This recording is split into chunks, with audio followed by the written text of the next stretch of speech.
2021년 12월 20일 큐티 말씀입니다. 요한계시록 22장 1절로 5절입니다. 또 그가 수정같이 맑은 생명수의 강을 내게 보이니 하나님과 및 어린 양의 보좌로부터 나와서 길 가운데로 흐르더라. 강 좌우에 생명나무가 있어 12가지 열매를 맺되 달마다 그 열매를 맺고 그 나무 잎사귀들은 만국을 치료하기 위하여 있더라.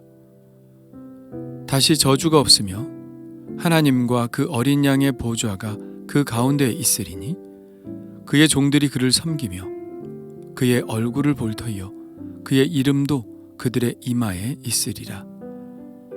다시 밤이 없겠고 등불과 햇빛이 쓸데없으니 이는 주 하나님이 그들에게 빛이심이라. 그들이 세세토록 왕노릇 하리로다. 아멘. 천상의 새 예루살렘을 묘사하는 데 있어서 21장에는 외부를 묘사하는데 광물적 표현들이 많이 등장한다면 오늘 말씀에서는 새 예루살렘의 내부에서 일어나는 일을 묘사하고 있는데 마치 창세기의 에덴 동산을 보는 것 같은 느낌을 주죠. 창세기의 낙원은 신락원한 인간들에게 언제나 꿈꿔온 동경의 대상이었습니다. 돌아가고픈 고향과 같은 곳이죠. 새 예루살렘은 우리가 동경해왔던 그 낙원이 실제로 다시 회복되는 모습을 보여줍니다. 낙원을 잃어버린 후 인간은 수많은 우여곡절을 겪었죠. 창세기 3장 이후와 요한계시록의 마지막 장과의 사이에 있는 수많은 성경의 기록들이 그 우여곡절들을 말해줍니다. 그것이 인간의 죄의 역사죠. 그러나 반대편에서는 낙원을 잃어버린 우리를 다시 에덴과 같은 낙원으로 이끄시려는 끊임없는 하나님의 시도가 계속되었습니다.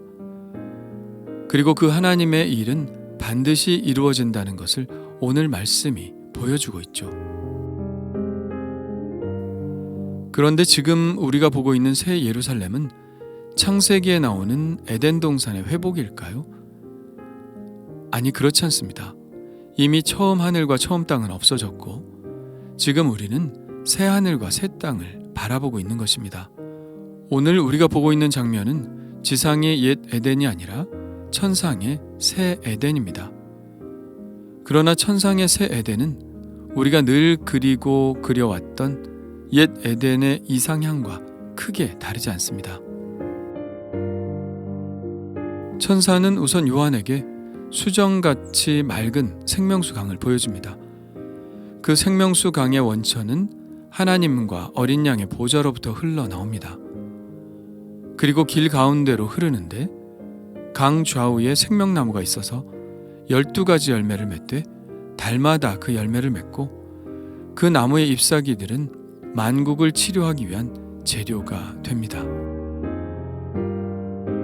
지상의 에덴에도 강이 흘렀었죠.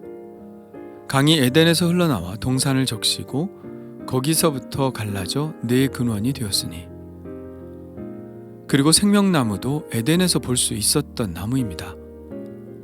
여호와 하나님이 그 땅에서 보기에 아름답고 먹기에 좋은 나무가 나게 하시니 동산 가운데에는 생명나무와 선악을 알게 하는 나무도 있더라.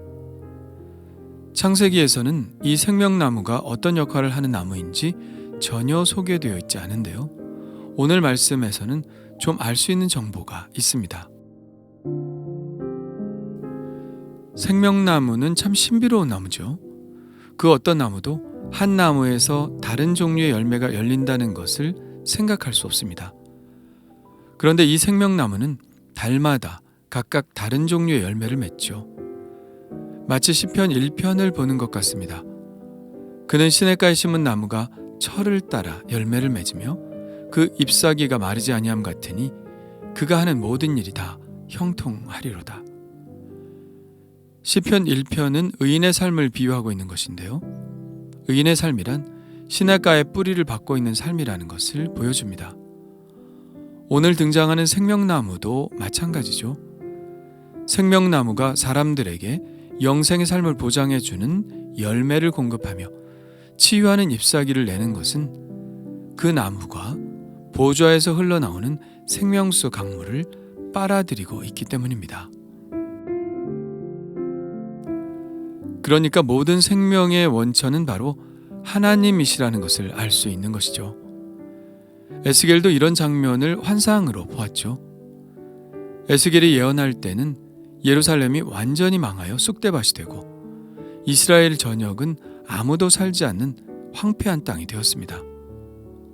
아무도 살지 않으니 식물들, 동물들도 또한 살 수 없는 곳이 되었죠.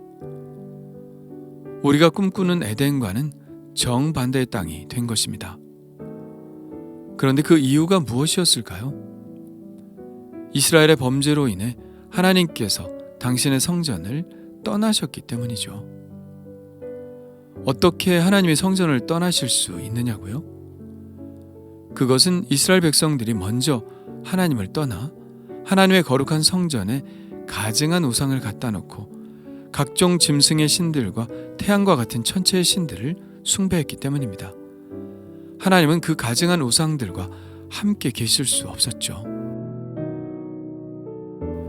하나님께서 성전을 떠나가셨을 때 성전과 예루살렘 성은 파괴되고 이스라엘 땅은 황폐해졌습니다.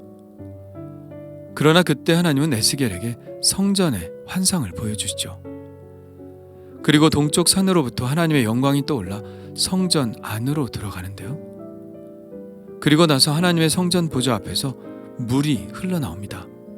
그 물들은 사방으로 퍼지죠. 발목과 무릎과 허리에 차더니 헤엄을 치지 않으면 건널 수 없는 강이 되었습니다. 그리고 놀라운 것은 그 강물이 흘러가는 곳마다 생명의 역사가 일어난다는 것이죠.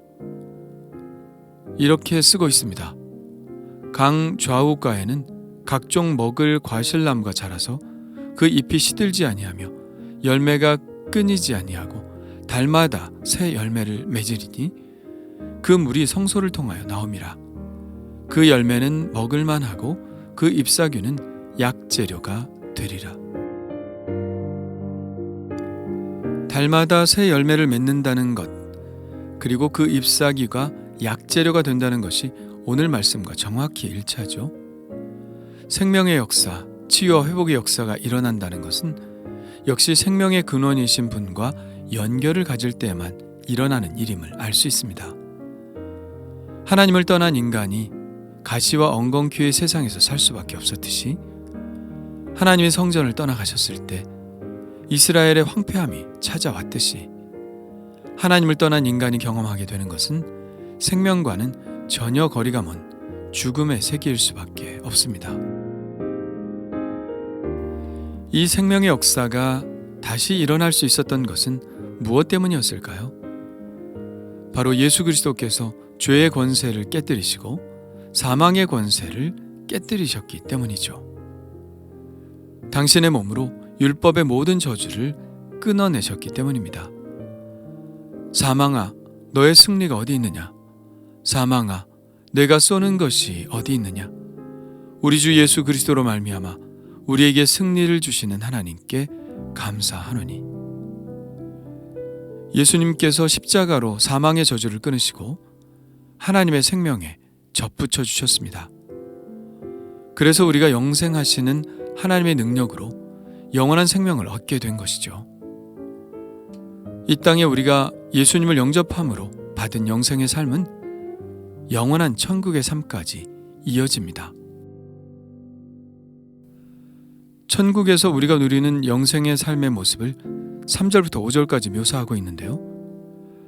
다시 저주가 없으며 하나님과 그 어린 양의 보좌가 그 가운데 있으리니 그의 종들이 그를 섬기며 그의 얼굴을 볼 터이요 그의 이름도 그들의 이마에 있으리라.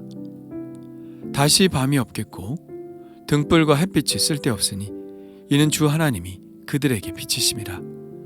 그들이 세세토록 왕노릇 하리로다. 하나님과 그 어린 양의 보좌는 그 가운데 있고 그의 종들이 그를 섬긴다고 말합니다. 그렇다면 그 종들은 누구일까요? 그들이 누구인지는 7장을 보면 알 수 있는데요.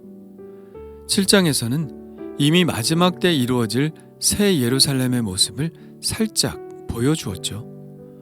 거기에서는 흰 옷을 입은 사람들이 종려나무 가지를 들고 보좌 앞과 어린 양 앞에서 찬양합니다. 구원하심이 보좌에 앉으신 우리 하나님과 어린 양에게 있도다. 그들은 누구일까요? 장로 중 하나가 이렇게 대답하죠. 이는 큰 환난에서 나오는 자들인데 어린 양의 피에 그 옷을 씻어 희게 하였느니라. 그러므로 그들이 하나님 보좌 앞에 있고 또 그의 성전에서 밤낮 하나님을 섬기매. 오늘 말씀과 같죠. 보좌 앞에서 찬양으로 섬기는 이들은 바로 구원받은 성도들입니다. 구원받은 성도들이 누리는 특권은 뭐니 해도 생명의 근원이신 하나님과 함께 사는 삶이죠. 그것이 바로 영생입니다. 그런데 이 영생은 천국에 가서 갑자기 누리게 되는 것은 아닙니다.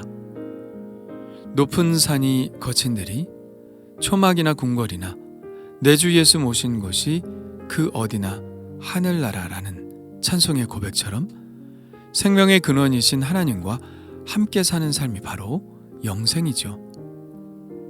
그렇다면 우리는 이 세상 안에서도 영원한 천국의 삶을 충분히 맛볼 수 있다는 얘기입니다. 영생은 곧 유일하신 참 하나님과 그가 보내신 자 예수 그리스도를 아는 것, 곧 교제하는 것이기 때문입니다. 이 영원한 하나님의 나라를 우리가 꿈꾸고 있지만 당장 갈 수는 없죠. 그렇다고 해서 바라만 보고 있을 수는 없습니다. 지금 우리는 여기서 그 영생을 누릴 수 있거든요. 영생을 누리며 주 안에 살리라. 오늘도 내일도 주 함께 살리라. 오늘도 생명의 주인 되신 바로 그분과 깊은 교제의 삶을 누리기를 원합니다. 주님 감사합니다.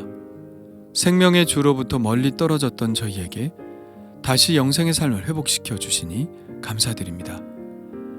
예수를 영접함으로 영생을 선물로 받았지만 이 영생의 삶의 본질인 주님과 동행하는 삶을 살고 있지 않다면 우리는 언제라도 다시 신라권의 삶을 살 수밖에 없습니다.